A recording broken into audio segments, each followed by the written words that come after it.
Hello student, you are watching front line accounting.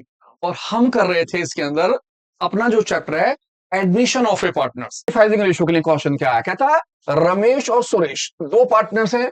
एक का नाम क्या है रमेश और दूसरे का नाम क्या है सुरेश। याद कीजिए रमेश और सुरेश कौन से। जी हाँ, 5 स्टार चॉकलेट, वही रमेश और सुरेश जिनके बहुत ऐड आते थे, यहां आ गए हैं वो। कहता रमेश और सुरेश पार्टनर्स हैं, शेयरिंग प्रॉफिट है 4:3 का। इन्होंने एडमिट कर लिया मोहन भाई सबको, कहता है as a new partners. The profit sharing ratio Ramesh भाई सबका, सुरेश भाई सबका और मोहन भाई सबका, यानी सभी का न्यू प्रॉफिट रेशो जो हो गया वो कितने का हो गया, 2:3:1। और आप कैलकुलेट कीजिए क्या चीज, सैक्रिफाइसिंग रेशो। अब आपको निकालना है सैक्रिफाइसिंग रेशो। तो पहले आपने रमेश भाई साहब का नाम लिखा, फिर आपने सुरेश भाई साहब का नाम लिखा और फिर लिखा मोहन भाई साहब का नाम। क्योंकि सैक्रिफाइसिंग रेशो निकालना है तो मैंने सबसे पहले दोनों का क्या ले लिया, ओल्ड रेशो। इनके जो ओल्ड रेशो हैं दोनों के, वो मेरे पास कितने कितने रेशो है, 4:3। इनका रेशो 4, इनका रेशो 3। अब क्वेश्चन के अंदर दे रखा न्यू रेशो, मैंने नया रेशो उठाकर रख लिया। मेरा नया रेशो जो है वो कितने का है, 2:3:1। 2:3:1। अब मुझे कैलकुलेट क्या करना है, सैक्रिफाइसिंग रेशो। तो सैक्रिफाइसिंग रेशो निकालने के लिए मैंने करा ओल्ड रेशो, जो पुराने वाले रेशो हैं वो, और इसमें से मैं माइनस कर दूंगा क्या चीज, न्यू रेशो। अब सैक्रिफाइसिंग रेशो निकालने के लिए ओल्ड रेशो में से आप न्यू रेशो क्या कर देंगे, माइनस। अब ये सैक्रिफाइसिंग रेशो जो होता है उसकी जरूरत क्यों पड़ती है, जब भी कोई नया पार्टनर्स आता है तो पुराने वाले पार्टनर्स अपना कुछ हिस्सा पे करते हैं। तो जितना जितना पैसा वो पे कर रहे होते हैं उसके बदले में जो जो वो बलिदान करते हैं, जो जो वो सेक्रीफाइस करते हैं, उतना हिस्सा उनसे लिया जाता है, जिसे हम बोलते हैं सैक्रिफाइसिंग रेशो।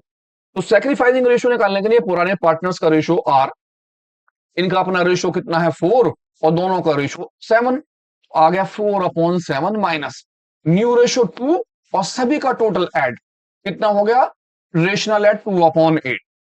क्रॉस मल्टीप्लाई कर ली मैंने, 7 8 जा 56, क्रॉस मल्टीप्लाई 4 8 जा 32 और 7 2 जा 40। इस तरह से 32 में से 14 मैंने माइनस कर लिए और मेरा रेशो हो गया 18/56। दूसरे पार्टनर जो है सुरेश भाई साहब, इनका रेशो निकालना है। इनका ओल्ड रेशो है 3 और दोनों का रेशनल ऐड 4 और 3 7 माइनस न्यू रेशो 3 और सभी का रेशो 8। इसी तरह से क्रॉस मल्टीप्लाई कर ली, 7 8 जा 56, 3 की मल्टीप्लाई 8 में करी, 3 8 जा 24। तो 7 की मल्टीप्लाई 3 में करी, 7 3 जा 21। अब 24 से 21 माइनस कर लेंगे, हमारा रेशो हो गया 3/56।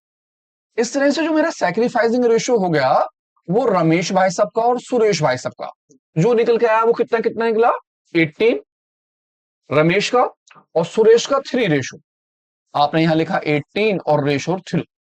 आप यहां पर इसे काट भी सकते हैं, जिस भी टेबल से कट रहा हो। जैसे 3 से कट रहा है तो मैंने लिखा 3 1 जा 3 और 3 से कितनी बार चला गया मेरे पास कितनी बार, 6 बार, 3 6 जा 18। अब आप रेशो कर सकते हैं 6:1। तो सैक्रिफाइसिंग रेशो निकालने के लिए अगर आपके पास ओल्ड रेशो भी है और न्यू रेशो भी है तो आप ओल्ड रेशो में से न्यू रेशो माइनस कर लेंगे। जैसे मैंने करा, ओल्ड रेशो पहले लिखा, फिर न्यू रेशो लिखा और ओल्ड रेशो में से न्यू रेशो को माइनस कर लिया।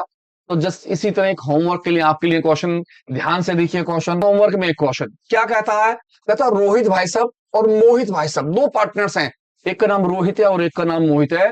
कहता शेयरिंग प्रॉफिट, इनका जो प्रॉफिट रेशो है वो है 5:3 का। आपके पास रोहित भाई साहब है और मोहित भाई साहब है। आप इनके सबसे पहले ओल्ड रेशो लिख लेंगे, रोहित का भी और मोहित का। रोहित का रेशो 5 और मोहित का रेशो 3। इन्होंने एडमिट करा बियॉज को, एक नया पार्टनर्स आ गए बी। अब जब न्यू पार्टनर्स आए तो वो आए 1/7 के लिए, आप यहां लिख लेंगे 1/7। कहता है शेयरिंग प्रॉफिट लिखा है, द न्यू प्रॉफिट रेशो कितना का हो गया, 4:2:1। आप यहां लिख देंगे न्यू रेशो 4:2:1। तीनों के रेशो आ जाएंगे और आपको कैलकुलेट करना क्या है, सैक्रिफाइसिंग रेशो। जब आप ओल्ड रेशो भी लिख लेंगे और न्यू रेशो भी लिख लेंगे तो आप लिखेंगे सैक्रिफाइसिंग रेशो और आप करेंगे ओल्ड रेशो में से कौन सा रेशो माइनस न्यू रेशो। तो ये जो रेशो निकालेंगे केवल किसके निकालेंगे, पुराने वाले पार्टनर्स के। पुराने वाले पार्टनर्स कौन कौन है, रोहित और मोहित। तो सॉल्व कीजिए, कमेंट्स में बताइए आपका आंसर क्या आता है। तब तक मिलते हैं एक नई वीडियो के साथ। जनरल एंट्री का। अगला टॉपिक लाते हैं जनरल एंट्री का, जो 3 नंबर का टॉपिक आता है बोर्ड के पेपर के अंदर। तो मिलते हैं नई वीडियो के साथ, देखते रहिए फ्रंट लाइन अकाउंटिंग।